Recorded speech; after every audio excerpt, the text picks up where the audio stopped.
Aujourd'hui, je souhaite parler d'un sujet qui en dit long sur notre rapport à l'histoire, à la mémoire et à l'égalité, la place des femmes dans la toponymie de notre ville. À Montpellier, comme dans la plupart des villes françaises, les rues, les places, les équipements publics portent majoritairement des noms d'hommes. Pire, quand les femmes sont enfin honorées, c'est souvent dans les lieux périphériques, des ruelles étroites, ou des espaces peu valorisés, comme si leur mémoire devait rester discrète, presque honteuse.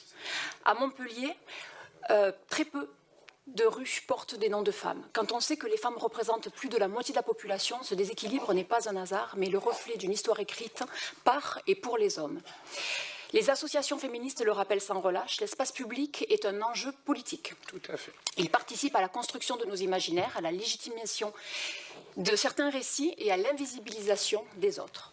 Non seulement les femmes sont sous-représentées, mais quand elles le sont, c'est souvent dans des lieux qui n'ont ni prestige ni visibilité. Dans cette délibération, 11 femmes et 16 occurrences masculines. Dalida à l'angle de 2 rues. Fatima Assouna à l'espace au coin de la rue. Cécile Baudy pour un passage inconnu qui était dénommé Colette Richarme, qui elle-même prend le nom d'un lieu situé, lui encore, au coin de la rue. Et je nomme les délibérations. Rosa Bonheur dans une école maternelle, ou des crèches, des chemins, des squares, une rue à Cambacérès. Par contre, les hommes sont devant le Carré Sainte-Anne ou devant le Cinémed, ont des noms d'écoles élémentaires, des noms de places. Pourquoi est-ce problématique ? C'est un message fort envoyé aux générations futures. Quand une petite fille ne voit que des noms d'hommes dans l'espace public, que comprend-elle de sa place dans la société? C'est une négation de l'histoire des femmes. Montpellier compte pourtant des figures féminines majeures, scientifiques, artistes, résistantes, militantes, qui ont marqué notre histoire. Leur effacement est une injustice et permettez-moi de saluer le travail de l'association Genius Femmes qui fait un travail remarquable pour rétablir la place des femmes dans l'histoire. Un manque de mixité dans la fabrique de la ville également. La toponymie n'est pas neutre. Elle participe à la construction d'une ville inclusive ou exclusive. Il existe pourtant des solutions concrètes. 1.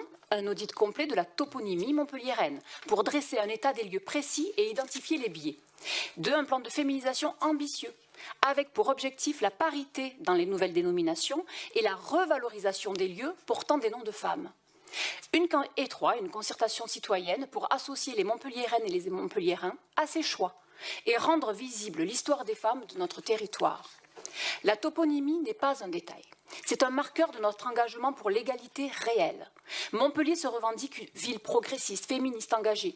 Alors soyons-le sincèrement, donnons à nos rues, à nos places, à nos équipements des noms de celles qui ont fait et font encore notre histoire. Ne reléguons plus les femmes aux marges de la ville et de la mémoire. Je vous remercie.